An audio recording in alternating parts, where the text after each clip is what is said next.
আওয়ামী লীগকে ছাড়া অন্তর্ভুক্তিমূলক নির্বাচনের যে ব্যাখ্যা দিলেন গোয়েন লুইস। জানাবো এনসিপিকে ক্ষমতায় আনার জন্য সংস্কার। চাঁদা না পেয়ে চালককে পিটিয়ে জখম, বিএনপি নেতা সহ গ্রেপ্তার 2। এবং সর্বশেষ জানাবো নির্বাচন ও দল গোছানো, এনসিপির মনোযোগ কোথায়। শুনছিলেন সংবাদ শিরোনাম, এবারে বিস্তারিত। আওয়ামী লীগকে ছাড়া অন্তর্ভুক্তিমূলক নির্বাচনের যে ব্যাখ্যা দিলেন গোয়েন লুইস।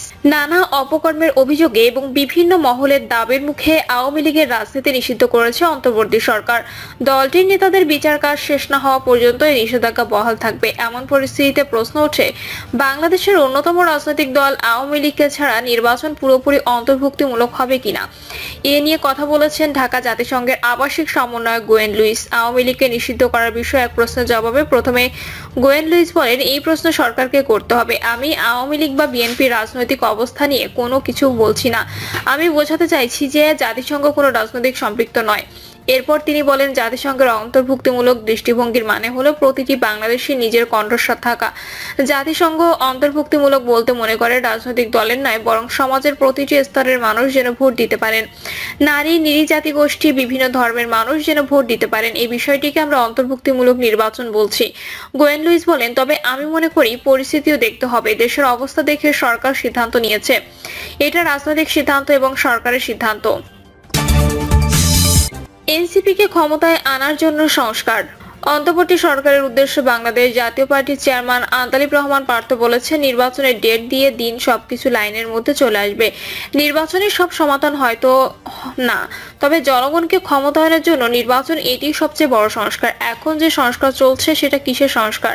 এনসিপিকে ক্ষমতায় আনার জন্য সংস্কার কিনা? গতকাল দুপুরে ঢাকা রিপোর্টার্স ইউনিটের মিলনায়তনে গণ অধিকার পরিষদের এক অনুষ্ঠানে এই অভিযোগ তোলেন তিনি। আন্তালিব রহমান পার্থ বলেন, ইউনূস সাহেব, পলিটিক্স আর ইকোনমিক্স এক নয়। পলিটিক্সে 2 আর 2 এ 22 হয়, ইকোনমিক্সে 2 আর 2 এ 4 হয়।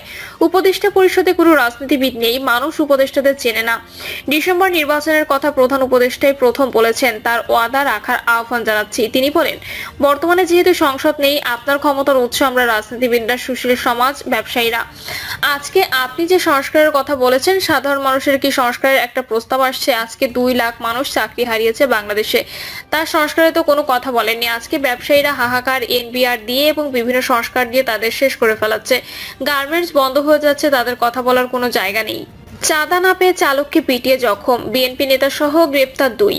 জামালপুরের মাদারগঞ্জে চাঁদা না পেয়ে এক মাহেন্দ্র গাড়ি চালককে পিটিয়ে জখম করার ঘটনা ঘটেছে। এ অভিযোগে বিএনপি নেতা সহ 2 জনকে আটক করেছে যৌথ বাহিনী।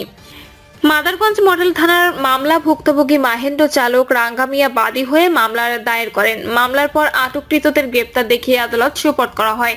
এর আগে অভিযোগের ভিত্তিতে গতকাল দিনগত গভীর রাতে উপজেলার করইচড়া ইউনিয়নের জটিয়ারপাড়া এলাকা থেকে তাদের আটক করা হয়। পুলিশ ও স্থানীয় সূত্রে জানা গেছে, মাহেন্দ্র চালক রাঙ্গামিয়া পূর্ব জটিয়ারপাড়া এলাকার মামিনুর ইসলামের বাড়িতে দীর্ঘদিন ধরে ভাড়ায় বসবাস করে আসছিলেন। গত 5ই আগস্টে সরকার পরিবর্তনের পর বিএনপি নেতা জিন্নাহ ও তার সহযোগী সুলাইমান তার কাছে মাসিক 15,000 টাকা চাঁদা দাবি করে, কিন্তু চাঁদা না দেওয়ায় তারা ক্ষিপ্ত হন। পরে গত 31শে মে রাতে গাড়ি নিয়ে বাড়ি ফিরলে হকি স্টিক ও লোহার রড দিয়ে পিটিয়ে রাঙ্গামিয়াকে গুরুতর আহত করা হয়।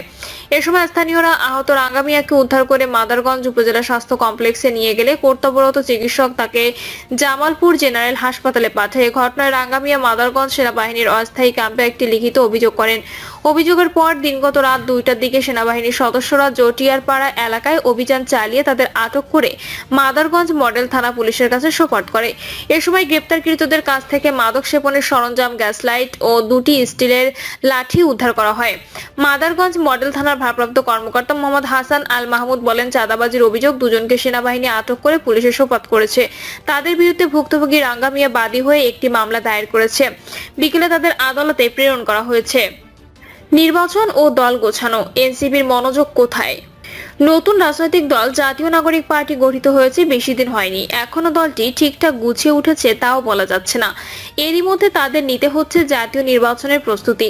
একদিকে নির্বাচন, অন্যদিকে দল গোছানোর কাজ। কোনটাকে প্রাধান্য দেবে দলটি তা নিয়ে চলছে আলোচনা। খোঁজ নিয়ে জানা গেছে, গণঅভ্যুত্থানের নেতৃত্ব দানকারীদের এই দলটিকে আপাতত সাংগঠনিক কাঠামো, শৃঙ্খলা ও গঠনতন্ত্র প্রণয়নের মতো মৌলিক কাজে বেশি মনোযোগ দিতে হচ্ছে। এবছরের 28শে ফেব্রুয়ারি রাজধানীর মানিক মিয়া অ্যাভিনিউতে সমাবেশের মাধ্যমে আত্মপ্রকাশ করে জাতীয় নাগরিক পার্টি এনসিপি।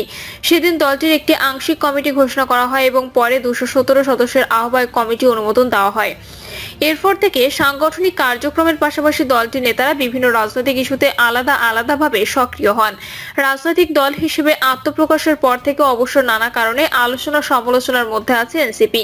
দলটির কেন্দ্রীয় নেতাদের বিলাসবহুল জীবনযাপন, জনসংযোগ, বিশাল গাড়িবহর, তদবির বাণিজ্য, জেলায় জেলায় নেতাকর্মীদের মাঝে হট্টগোল ও হাতাহাতি নিয়ে নানা নেতিবাচক খবর ও গুজব দুটোই ছড়িয়েছে। সামাজিক যোগাযোগ মাধ্যমে নেতাদের বিতর্কিত স্ট্যাটাসে বিব্রতকর পরিস্থিতি তৈরি করেছে। এসবের মাঝেও দল গোছানো এবং জাতীয় নির্বাচনের প্রস্তুতি দুটো কাজে চালিয়ে যাচ্ছে এনসিপি। তবে আপাতত দল গোছানোর বিষয়টি গুরুত্ব পাচ্ছে বেশি। এনসিপির একাধিক নেতা জানিয়েছেন আপাতত দল গোছানোর দিকে বেশি মনোযোগ দিচ্ছেন তারা। এরই মধ্যে দক্ষিণাঞ্চলের কয়েকটি জেলার কমিটি গঠনের জন্য সাংগঠনিক টিম গঠন করা হয়েছে। নেতাদের আসন ভিত্তিক প্রচার থেকে বিরত থাকার নির্দেশনা দিয়ে জেলা ও তৃণমূল পর্যায়ের সাংগঠনিক কার্যক্রমে সক্রিয় থাকতে বলা হয়েছে। এনসিপি যুগ্ম আহ্বায়ক সারোয়ার তুষার বলেন, নতুন দল হলে পূর্ণাঙ্গ কমিটি গঠনতন্ত্র, নিবন্ধনের আবেদন, এসব নিয়মিত কাজ।